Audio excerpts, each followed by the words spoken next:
I want you guys to please welcome to the stage Miss Brenda Davis. Brenda Davis, come to the stage.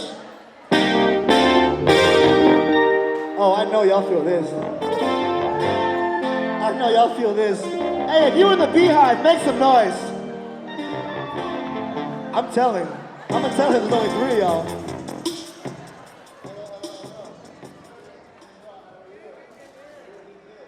So cosmetology, that's your game. A little bit? Okay. So let me stop giving out wrong information. And I'm gonna pass the microphone to you, and you can tell us all about yourself, your story, and why you're here. Hi everybody, hello. I think I spoke to everybody in here today. My name is Brenda Davis. I am a licensed cosmetologist for over 30 years, but now I'm into healthcare. So I'm still a natural hairstylist, and I've done a lot of things from books to photo shoots, and there's a couple of my stylists that have been in here that work for me. So I've been in the beauty industry as a makeup artist, hairstylist for 33 years, and now I'm into healthcare and beauty. So now I work for a company called Proactive Health Labs, which we do anybody heard of cryogenics? Yeah. What LeBron James and all them do? So I work for a cryogenic place, but the good thing, it's owned by an African American person. So y'all give her a hand. Woo! Yes. So what we're doing with Proactive Healthcare, we're trying to do preventative healthcare for everybody, just not for African American people, but it's for everybody. So I have some books and everything over here that will help you guys with what I do. But I am a natural hairstyle specialist as well. I do a lot of makeup for magazines and hair, and I've done things with a lot of celebrities. I don't even want to name them. I'm not a name dropper. I don't care.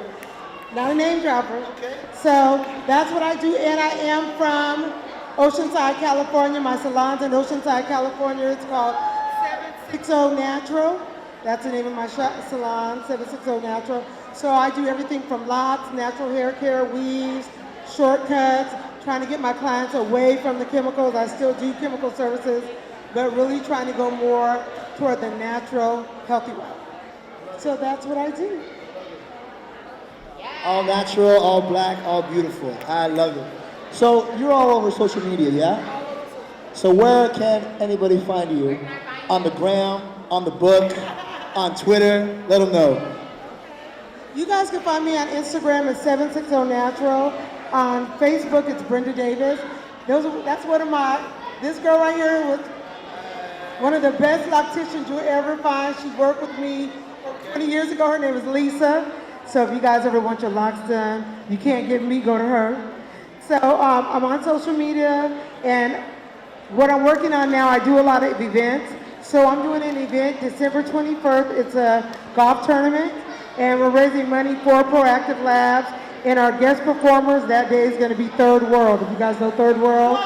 So Third World is coming to La Costa, California, December 21st, and it's a fundraiser. So the fundraisers for Proactive Labs, the testing we have is kind of expensive, so we try to give out 100 free testing a year. So we do these fundraisers so that we can do that.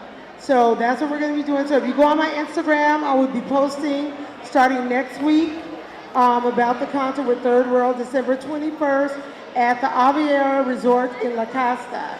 So you know they're not used to seeing us there, so we need to be there. Okay? So thank you to my videographer right there, Miss Serena. She follows me everywhere. So thank you guys, and you guys keep supporting the show. You guys give Rosa a hand over there. Y'all give her a hand, because if it wasn't for her, we wouldn't all be here looking beautiful, all shades and colors of us, okay? Thank you, everybody. Thank you for the time. And thank you. Oh, one more time for Miss Brenda Davis, please.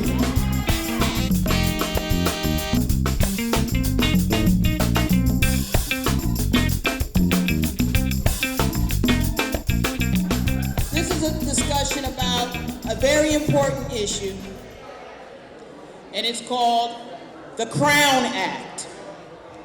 Everyone here is having a good time with products and learning about their hair and texture and all those wonderful things.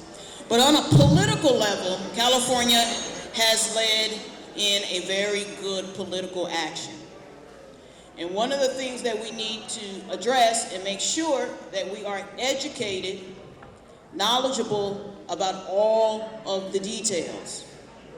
So I was asked by Ms. Rosa to be able to guide us into a fuller understanding of the Crown Act as it was Bill SB 188, and how you can play a wonderful part in carrying the message and being part of change, okay?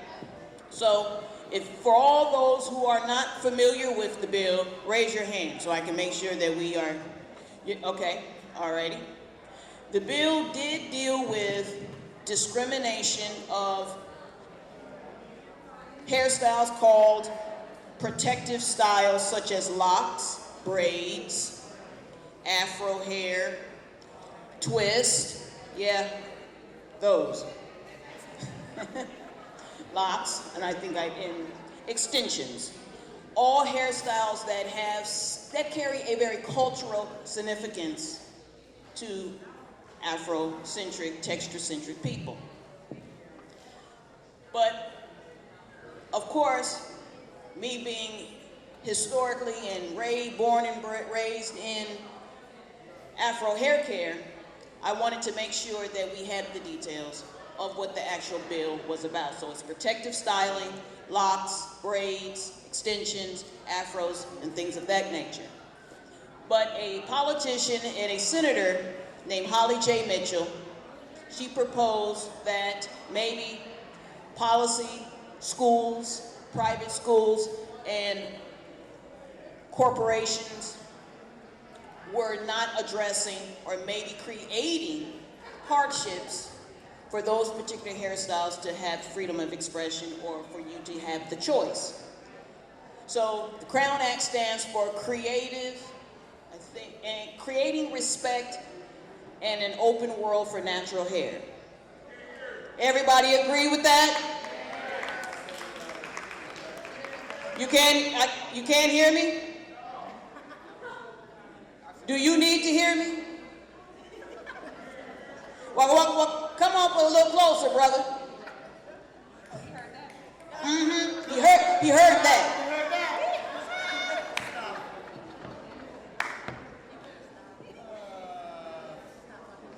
Is that Henry? Is that Henry? Of course.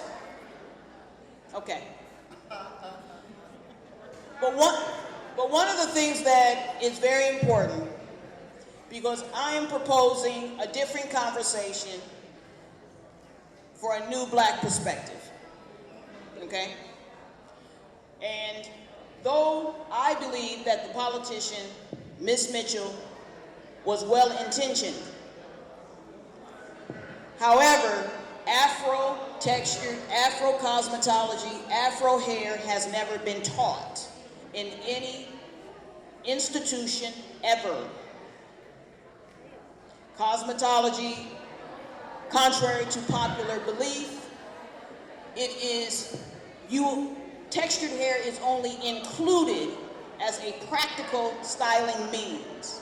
Does not carry science, chemistry, biology, or anything that would deem Afro textures being respected at all. And it's never been taught, not historically. Now, to give you a historical fact, and to give you, before we get into the questions, and of course, we will take some of your questions. But at the end of, or the beginning of 1965, maybe 1967, as the civil rights movement was going out of vogue, we had the Black Power movement coming into history. And at that point, black women could only wear an afro and get it cut or coiffed or styled in the barbershop. The salon cosmetology, or what we call straight hair cosmetology, or the traditional cosmetology, never embraced Afro-ness, Afro hair, Afro texture, the Afro hairstyle. So therefore, coming forward 30 years later, there's a void in trying to wrap their minds around the science, the genetics, the chemistry, and the biology. So there is no reference point for any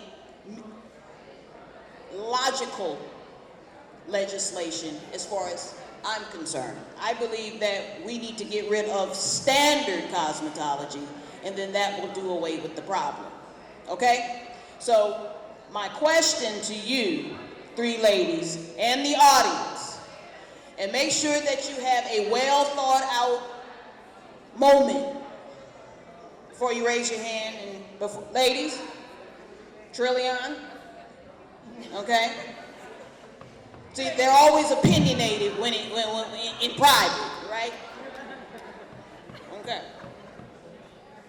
Is the word natural applicable to textured hair? Is the word natural a full description that describes exclusive issue? Does the word quote unquote natural address that?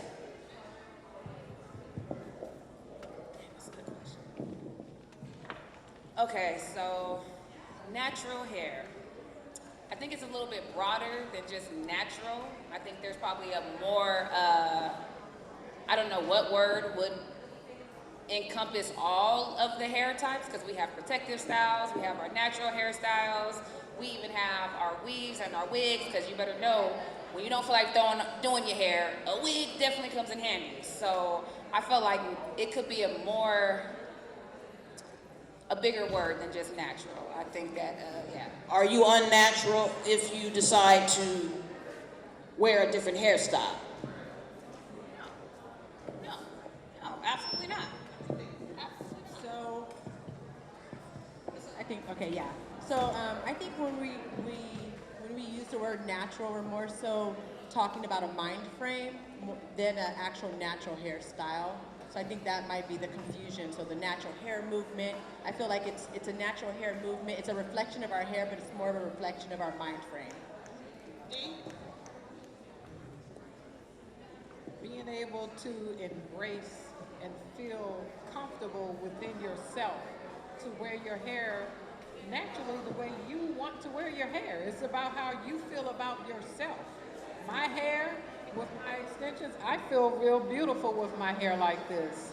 It's giving my hair opportunity to grow, to get stronger, and I'm wearing a protective hairstyle. Okay. All right. So, if I can get some kind of response in the audience, please.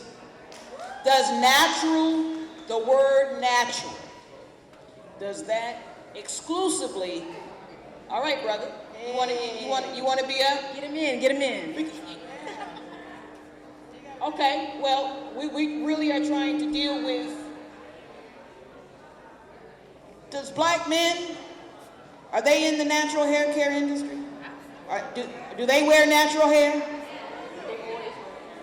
You wear natural hair? Hey, come on. You did. You honorary, right? Are beards also considered? Beards are considered natural. I guess the question becomes, the reason why the question is proposed that way, because natural hair also includes other races of people. Does it or does it not? It does. Yes. We can agree on that. Yes. We gonna agree on that? Yes, we agree. And is that what we're actually talking about? You see why it's very tricky of what we are really actually talking about. Are we talking about, come on ladies, give me something. Are we actually talking about non-chemically treated hair. Because we're going to build legislation, right? And we want to make sure that in 400 years, this is 400-year anniversary, right? We got to get this conversation right. Right, ladies? Right. So we can't say one thing and mean another. And one of the things that Afro-cosmetology, in my particular endeavor, is to make sure that we are speaking our truth from our truth and not out of a racist paradigm. That we are not clouded by trying to not align with straight hair, but that we are just aligning with our Afro-ness, just for the sake of it. Right? Okay. Anyone agree? Yeah. Right? I got you. You with me? Okay. I agree. All right. Afro-cosmetology also proposes the question: if a protective hairstyle is worth protection under the law, I want to know, and if ladies, and if you can help me, what is a protective hairstyle if another black person is not or does not participate in protective hairstyling? And what does that have to do with being natural? Okay, so let's get the second question. What is protective hairstyling and natural? What does protective hairstyling have to do with being natural when everyone does not do protective hairstyling? Is that, you understand that question? Okay. Protective hairstyling. Go ahead. I think to tie into an answer to what you're asking is that protective hairstyling or that protective method is about preservation and kind of making sure your hair can continue to grow and stay healthy. And as long as you're protecting it, you're going to have different products you can put into it that may or may not be natural or unnatural. But I feel like the protection is really tied into preservation and then making sure your hair stays clean and healthy despite what you may be putting into it. Would agree? Okay. Okay. If your hair is natural, why does it need protection? Because it's beautiful. Does that make sense? You have, first and foremost, you have sun damage. You got heat damage because we press and straighten and put perms and chemicals in our hair. So those things can damage your hair. So with me and other people who may choose to have braids in their hair, you're protecting your hair from those type of chemicals that could damage your hair.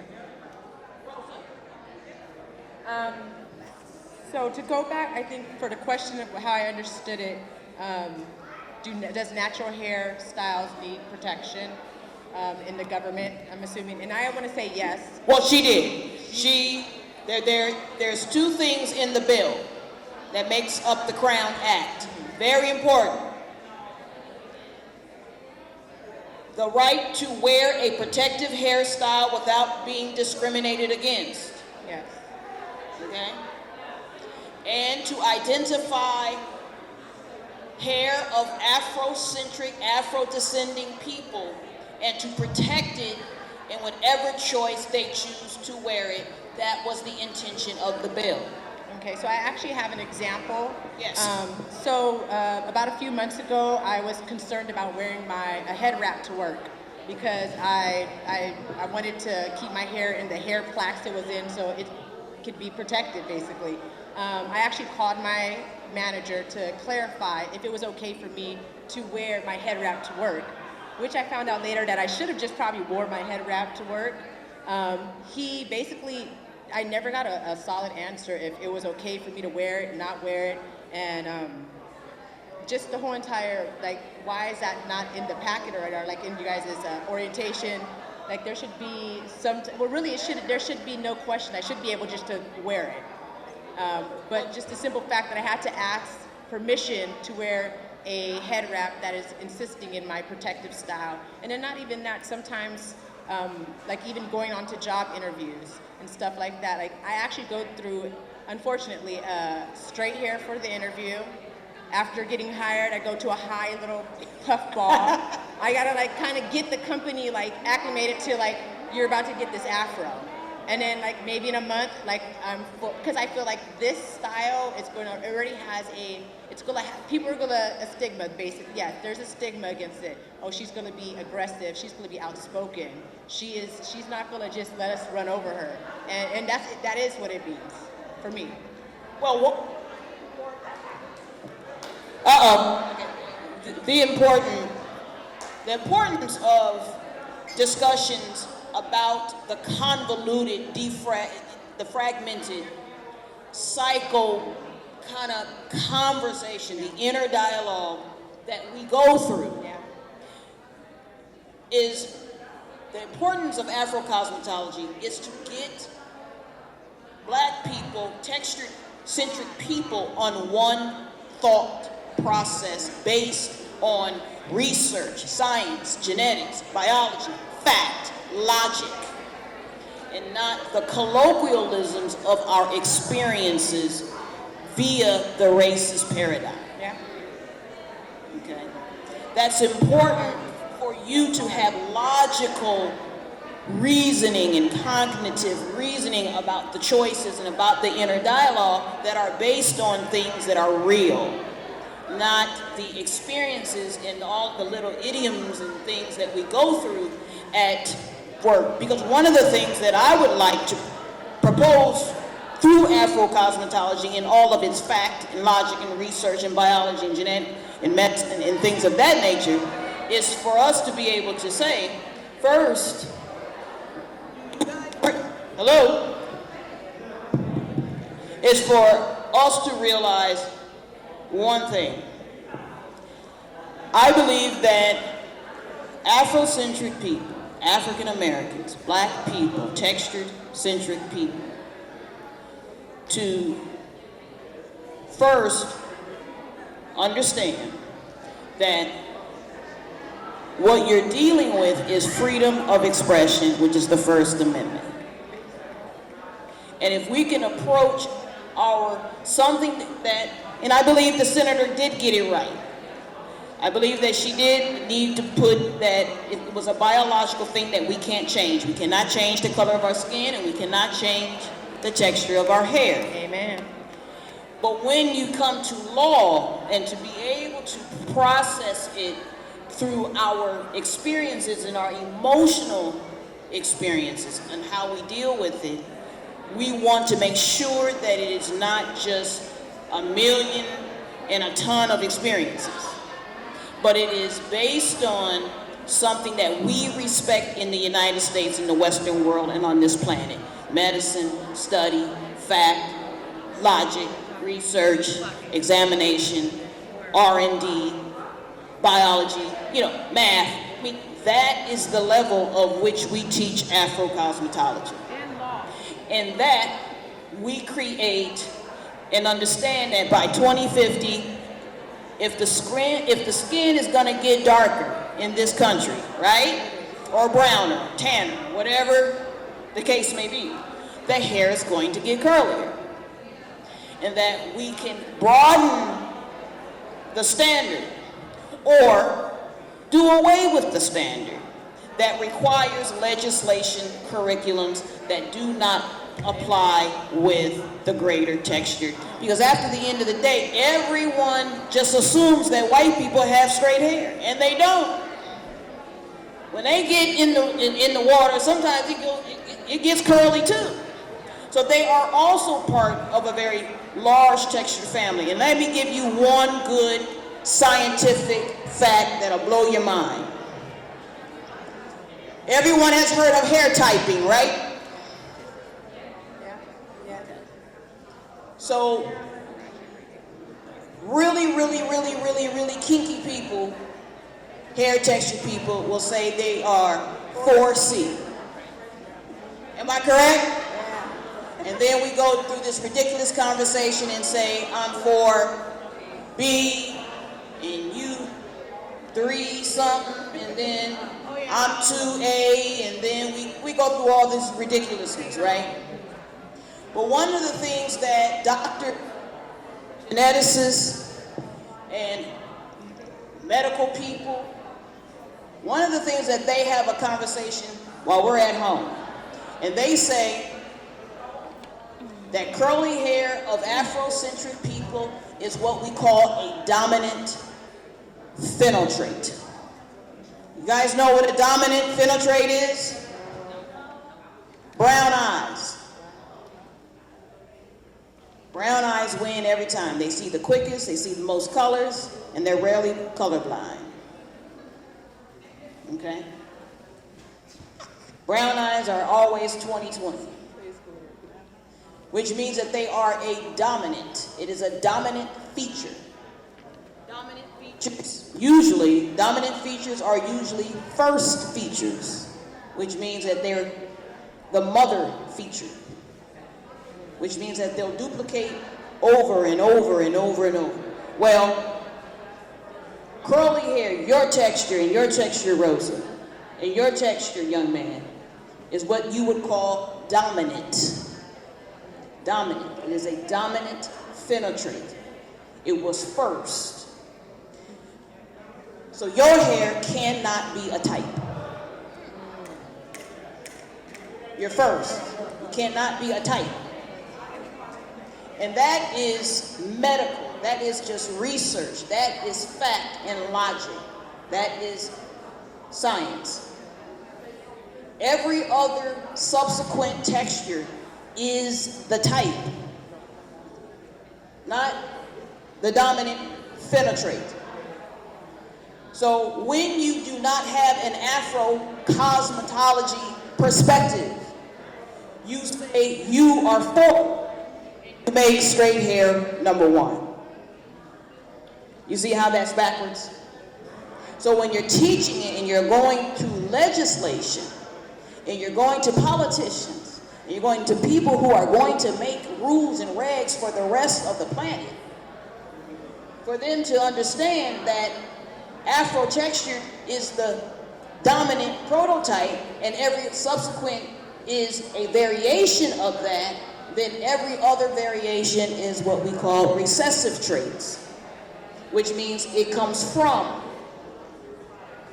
So having a standard based on recessive textures makes no sense because it cannot cover the whole gamut of people that we love and everyone who represents lighter skin, other textures, other features, thin lips, large eyes, small nose, big nose. So if we can have this conversation, Afro-cosmetology brings this conversation to hair discrimination and the Crown Act, because I believe that ignorance will solve it all. Because those wonderful facts that I just told you just gets you on the same page. It just says, oh wow, I didn't know, right? We don't need to have discriminative thoughts, discrimination policies. All discrimination, and I actually like to call it miscrimination, because I don't think that people know what they do when they're doing it, especially if they have not been educated. And if Afro-cosmetology has never been taught, then I don't think it's malicious. It just needs to be exposed. So for the last question, how do you think California, because California rocks, right? We were the first state to do it, right? Come on, we got to give a hand clap for California. New York State actually followed, so we got to give props to New York too. And let me say this. In the aisles of beauty supply in Walmarts and Targets, I don't care who you are. If you have some kind of curl, wave, or thickness, you are going down the Afro aisle, okay?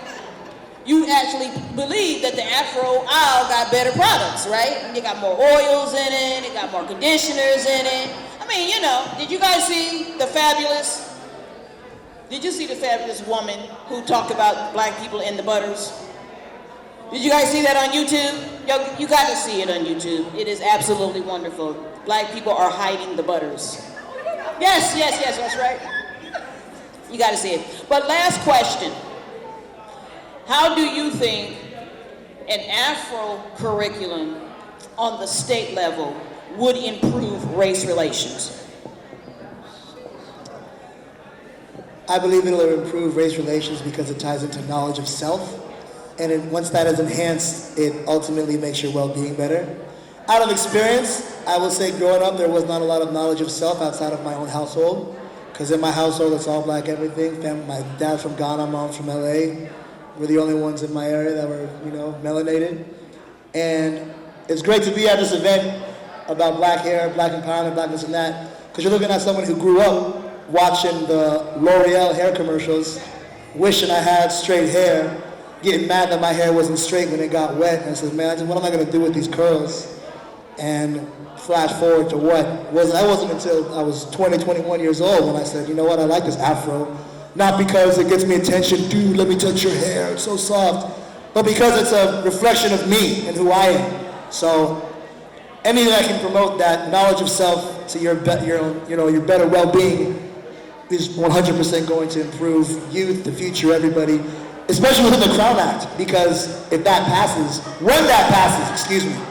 it passes, we'll implement it and cement it as knowledge. It's going to play a role in reducing the discrimination. And once there's no discrimination in the workforce, your workplace is only going to skyrocket. Because if you're going to a job and you have to worry about what hairstyle you have to do at the interview, it's going to affect your work. You're not going to be efficient because you know you're going to be looked at. But if from day one, you're accepted, appreciated, and embraced for what you have, you're about to kill it. Employee of the month every month, 12 out of 12. So I'm all for it. Boom. That's my answer. Amazing answer.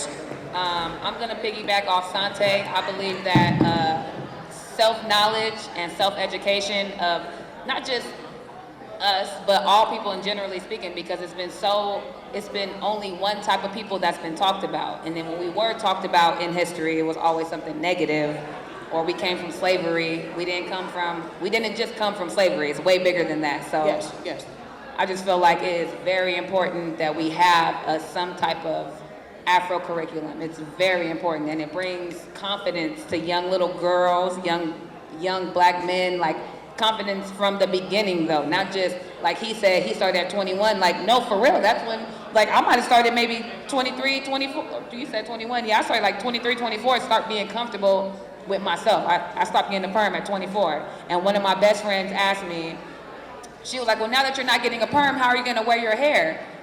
I was like, that's a good question. I really don't know, but at the end of the day, I'm not doing a perm anymore. And as I YouTube University, as I watched so many videos, I became way more throughout the years. I became more comfortable every day, just waking up and doing something to my hair. But it took time. I'm not even gonna lie. It took some time, and we went through something together. So it's definitely important to curriculum from a young age to build confidence growing up and seeing people, even with commercials, like you said, the L'Oreal commercial, that's what you think that you're supposed to look like. And yeah, confidence from the beginning, man, makes a difference. Rosa? The reason I feel like Afro cosmetology is super important. Like I mentioned earlier, the straight standard being the norm standard, and for us having to maneuver around that type of standard, which doesn't really reflect the United States, doesn't reflect the different curl patterns and textures that we have. And I think it just would be beneficial not only for us, but for the rest of everybody else who has hair, period. If we learn the science and everything behind our hair, I feel like it would actually even benefit straight hair standard as well, as far as like them using our products, they will be able to learn from us instead of us being a reverse role and us trying to learn our hair through their standard. Right. Good. Well said, well said. I definitely like that last part about having that reversal, because me being from the East Coast, see, you grew up on L'Oreal, I grew up on Afro Sheen. You know? that was that era for me, you know, having the Afro and then transitioning. It was more acceptable. This is just my opinion. It seems like it was more acceptable on the East Coast to wear your hair in an Afro. And to have short hair. You didn't have to have all these weaves, and that's now acceptable now. And me being here for a little over 17 years and now starting to get back in, even to want to not put perms in my hair, to go natural, to embrace it and know that my hair is beautiful, you know, and I'm feeling good, and it's so nice to see that we women of color are coming out and embracing our hairstyles more. And when you go into a workplace, everything is not for everybody. So yeah, we do still have to have that. You have to be mindful of the scarves that you do wear on your hair. You know, there's a whole lot of things that have to come into play, but that's getting to know yourself, feeling comfortable with self, and knowing that when you walk in there, you know you're beautiful when you go in there. And you just hold your head up high and you stand strong on your beliefs. Well, young lady, I think you want to say something? I know you want to say something. Is that going to reach out there, Miss Rosa? Come on. No? Oh, over here, we got some. Come on. What did you want to say? Maybe I can translate your question. It's like crazy to me, like, we are the originators, so why are we passing laws and making laws just for us to walk around? I work at UCSD, I went on my interview with my afro. Everyone is like, oh my God, you can wear your hair like, yes. And I'm gonna always wear my hair, I'm gonna be who I am. We're not talking about when they wanna wear pink, blue, they got tattoos, ain't no laws being written that you could not wear pink hair, or you could now have a tattoo and you can have ear piercings. And why we gotta write a law for me to be in my skin? That's where it hurts, but I understand. Well, that was my point. Right. I absolutely agree with you.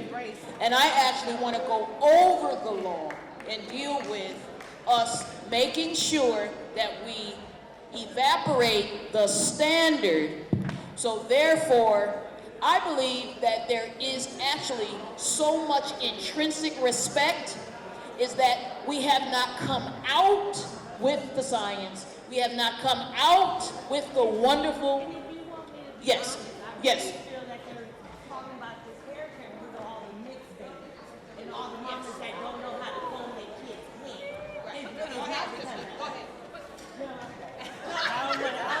Well, one of the things that you have to understand, but see, Afro-cosmetology does not deal with race. We deal with texture in a scientific way, because you have to remember, we can get on a plane and there are some highly textured Chinese and Europeans. It is about us respecting what Africa, that particular gene that is dominant.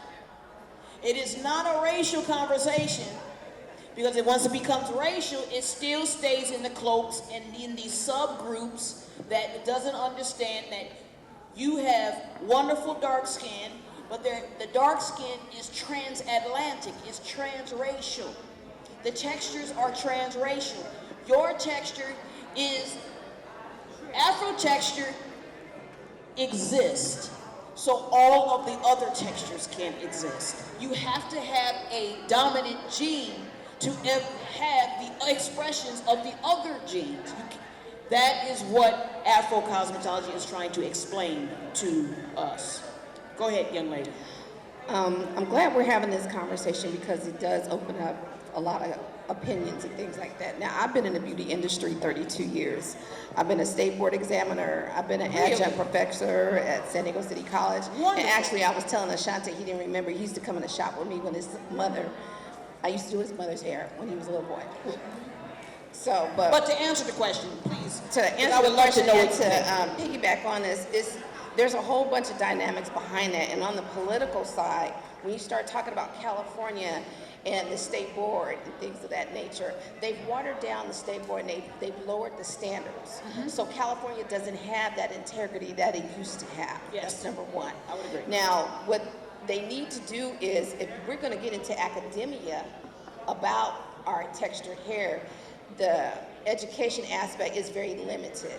So they need to update our books and start making it more prevalent when we're teaching the students, because we don't have a lot of information in our Milady's handbook, if Yes. you will. So it's very, very limited. They tell you about how to do certain things because you do have the different textures of hair, whether it's straight, curly, or whatnot. But to get into the aspect of Afro cosmetology, if you will, they do need to make that a more prevalent topic in that discussion. So I have your support, my sister? Oh, absolutely. Okay. And so you see the struggles that an instructor has in making the case that, and let me just say this, we would have answers to the millions of, you say, biracial children who have wonderful mothers who do not know how to do their hair because there is just one book. No, and it's a very good point. Everyone should be able to learn about every other culture on a scientific, academic platform. It's very important. We should just not learn your texture in a style mode, or just how to style it. No, I need to understand it. I need to understand. I need to know its science. I need to know what, overstand, my brother? I need to know why it reacts to water the way it does. I need to know why you perceive it as shrinkage and not as it returning and how it interacts with the hydrogen bond. You need to know, and a cosmetologist needs to understand why certain chemicals work on certain textures and it doesn't on straight textures.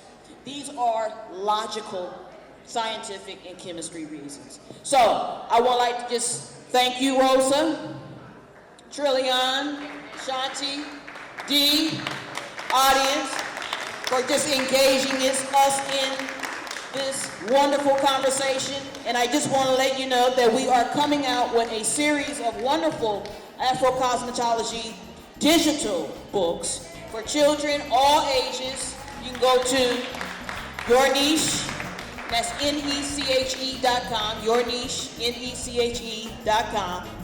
And believe me, and I just want to let you know, my father devoted his whole life to the sciences of Afro hair.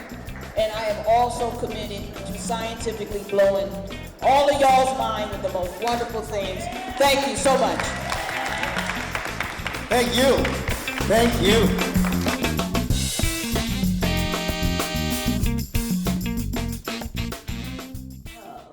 For the industry to understand that this is a movement, natural hair is a movement, and that there is a market.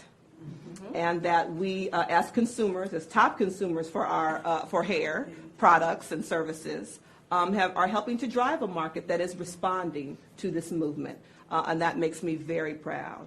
And so, thank you for creating the opportunity in California, what we hope will be nationwide, for people to show up at school ready to learn, for people to show up at work ready to give your top performance, reflecting who I am as a person, and not needing to alter that to meet someone else's comfort level or to meet someone else's perception of what's professional in the workplace. All of us up here are quite professional every day. And so thank you for the opportunity and for your willingness to sign the Crown Act. And this is actually the legitimate signing. It's not one of those signings. Some of them, I confess, are duplicates. All right, but this one is not, and it's making my staff nervous because they hate when there's an original bill that's not in their possession. But Everybody squeeze in. So we Yeah, can be get part in of there. this history making. All right. Are we ready? We're ready. We're ready. Right. All right. Beautiful. Crown Act is now law in California.